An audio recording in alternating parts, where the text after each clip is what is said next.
Okay, if you're trying to figure out how to install a custom indicator for NTH, you need to watch the other video first. There's one here on how to install it, and then once you've got it installed, you'll want to watch this video if you need help on setting it up. It's pretty simple to set it up. Once you install it, you'll see that there's actually, well, you may not see it in the drop down because I've already added them. Maybe you don't see them.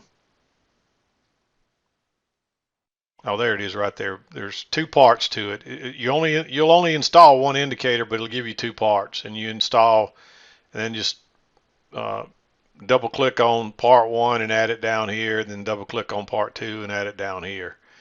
And once you get it, then you'll just click on part one and make sure your times are local. Uh, I'm on Central Standard Time, so my opening time is 8:30 and my closing time is 3 o'clock, which is 1500. So that's what you'll need to change those to. If you're in Central Time, if you're on a different time zone, I believe you have to change these to fit your time so that the times will be right on your chart. And basically what we're looking for is the 8:30 regular session open, and then I actually changed mine to 2 o'clock, and for whatever reason I have to make it 3 o'clock before it shows correctly. So uh, you may have to adjust yours slightly, but that's the idea. You want it to set this to be white from 8:30 to 2 o'clock because that's our trading time. And I believe that's all you really have to set up. On today's open, I can't remember what his standard color was. I like mine to be yellow just because it's what I've been using all these years. And I like yesterday's close to be brown. And so I did change those, I believe. I'm not sure what his colors were. If you want yours to look just like mine, if you don't, you can pick these whatever color you want. I also changed this wrist signal to white here. And what that is, that's when you click on an arrow and you click your center mouse button. You can see the wrist signal down at the bottom, 112.50. It was in some other color and you couldn't really see it, just like yesterday's close. I don't really pay any attention to that on this particular chart, on this particular tool, so it doesn't really matter. But the wrist signal and the wrist size of ticks are critical, so you want to be able to see those. And I could barely see it, so I changed mine to white, so it just made it easier to see. So that's probably just user, whatever the user wants to see there. So, but let's go back. Once you've added them, I think that's the only thing I changed on that one.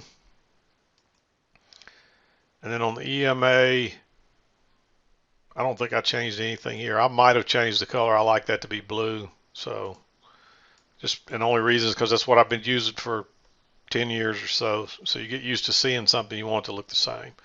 So other than that, you can see the tick counter here is bold and easy to see. It doesn't matter how far you back out now. It's real clear to see. You also see, I forgot about this one, you will see the bid and ask price along with the price line price. I think I changed the color of this price line. I like it to be black. I can't remember how it's set up in the indicator, but you might want to change that one too. But otherwise, you do see the ticks down here. It adds that for you. And I think that's about it. So the only other thing I did add to mine was the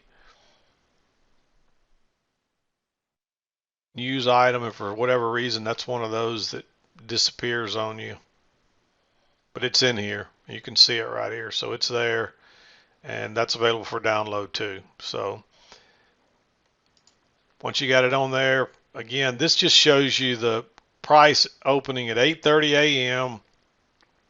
versus where it closed the prior day at 3 p.m. And generally, sometimes there's a huge gap on that and a gap on the chart, and prices will generally test these areas a few times. And you can see where we tested this area several times today, as well as the regular open.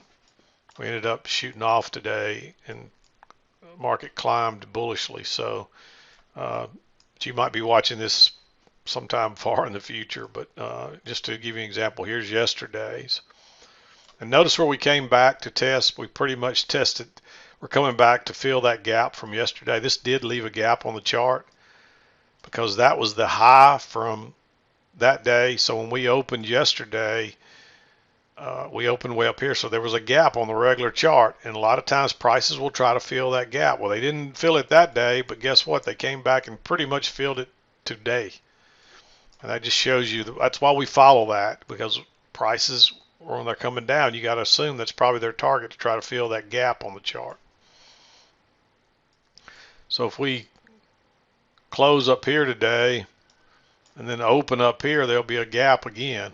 But even when there's not a true gap, prices a lot of times will come back and test these areas. Like right here, notice it came back and tested it a few times before it came back and tested this one a few times. So anyway, I hope those tools are helpful.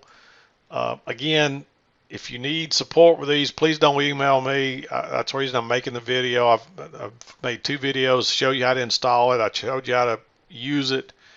And if you can't figure that out or you have troubles with it, I'm not the one to ask. I just providing it as a courtesy to you guys and gals that want to use it. But I don't have time to support it, and I really don't have the knowledge to support it. Somebody else wrote all this stuff. And so if you have bugs, I mean, I haven't found any bugs in it. It works great. Everything is working as advertised. So if you have a problem, it's probably a user error or something to do with your specific setup, or maybe some other indicator you've got installed that's interfering with it. You might put this on there first to start with a clean slate, just to make sure everything works properly. And then if you start adding stuff and you have a problem, you know exactly what's causing it. So anyway, I hope this is all helpful to you. People have been asking for all these tools. Now we can install one indicator and pretty much get everything but the news now. And this is great. Thanks again to Bjorn for creating this for us. Great guy, and unselfishly allowed me to let you guys use it as well. So, guys and gals. So, anyway, I'm going to wrap this one up, and I hope it's helpful for you. This is Mac with PriceActionTradingSystem.com, and I'll see you next time.